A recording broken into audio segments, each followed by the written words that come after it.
Imagine a world where magic is real. Invisible trains whisk you away to enchanted castles, and a lightning bolt scar can change destiny forever.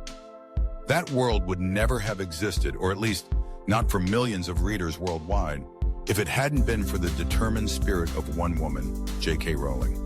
Born Joanne Rowling in the quiet village of Yate, England, in July 1965, her journey did not begin on a golden path. Like so many creative souls, Joanne's early life was marked by ordinary struggles and quiet dreams. Her childhood was shaped by her great love for stories. Inspired by the books she devoured, tales of adventure, fantasy, and heroism, Joanne began weaving her own stories even before she could write, sometimes narrating them to her younger sister, Diane. These were the building blocks of imagination that would one day give birth to a wizard named Harry. But for now, there was no magic, only the rolling hills of Gloucestershire and the humdrum of school life. Joanne was an excellent student, yet her teachers saw her as bright but dreamy, often lost in her thoughts and creations. After studying French and classics at the University of Exeter, she briefly worked as a researcher and bilingual secretary, bouncing between jobs that were rarely fulfilling. The urge to write remained but lay dormant, hidden under daily responsibilities. Life, as it so often does, threw difficult challenges in Joanne's path. Her beloved mother, Anne, who had battled multiple sclerosis since Joanne was a teenager, passed away in 1990. The loss was devastating, leaving a wound that would forever shape the emotional landscape of her writing. Not long after, in a moment that would change the literary world, the idea of a skinny, bespectacled boy wizard appeared in Joanne's mind as she rode a delayed train from Manchester to London. Harry Potter was born, fully formed, an orphan, misunderstood, yet destined for greatness. Joanne scribbled down the earliest notes for the boy who lived on scraps of paper, having nothing else with her. The years that followed were anything but magical.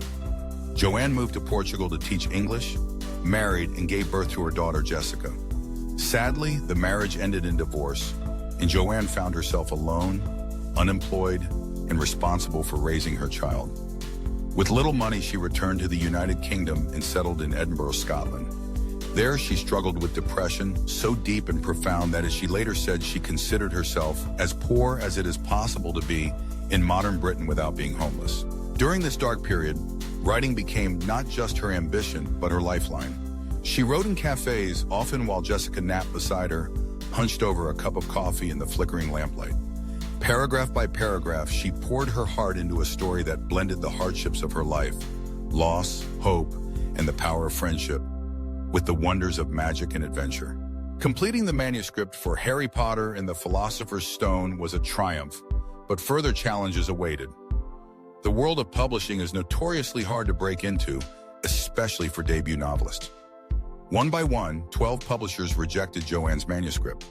Some considered the story too long for children, others doubted its commercial appeal, and some simply didn't respond at all.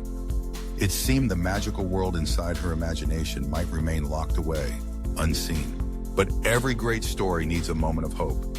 That hope arrived in the form of Bloomsbury, a small British publisher. An editor named Barry Cunningham took a chance, in part after his 8-year-old daughter devoured the first chapter, demanding more. The rest would become history. In 1990, Harry Potter and the Philosopher's Stone was published, with Joanne using the ambiguous pen name J.K. Rowling, the K from her grandmother Kathleen, at her publisher's request to appeal to boys as well as girls. The response was immediate and electric. Readers of all ages found themselves enchanted with Harry's world, lost in the vivid, bustling corridors of Hogwarts, battling evil, forging friendships, and learning about courage, loyalty, and the importance of choice. Awards and accolades rolled in, and word-of-mouth excitement fueled soaring book sales. Each successive book only deepened the spell, drawing more and more readers into the wizarding world. But with success came new pressures. J.K. Rowling faced intense scrutiny, public expectations, and the formidable challenge of meeting the astronomical hopes of her devoted fans. Yet she persevered, pouring her evolving wisdom and pain into every chapter. Themes of death, loss, love, and sacrifice, which she had felt so personally, became the very heart of the Potter saga, resonating with millions. Over the years, the Harry Potter series grew into a global phenomenon. translated into over 80 languages, selling more than 500 million copies, and spawning blockbuster films, theme parks, and an entire universe of spin-offs. What started as one woman's story became a universal gift. Rowling herself was transformed, from a struggling single mother living on welfare to a billionaire and cultural icon. Yet through it all, J.K. Rowling never forgot the woman she had been. The girl who loved stories, the mother scribbling lines in a cafe, the doubting writer facing rejection after rejection. She has spoken openly about her struggles with depression, about the rejection letter she kept, and about what it means to hit rock bottom. In her words, rock bottom became the solid foundation on which I rebuilt my life. Her story is more than a tale of financial success.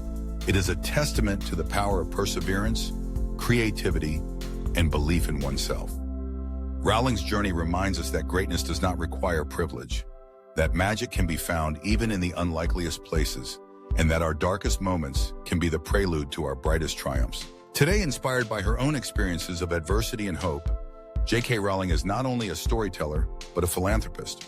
Through her charitable work, she continues to champion the causes she believes in, helping others lift themselves up from hardship.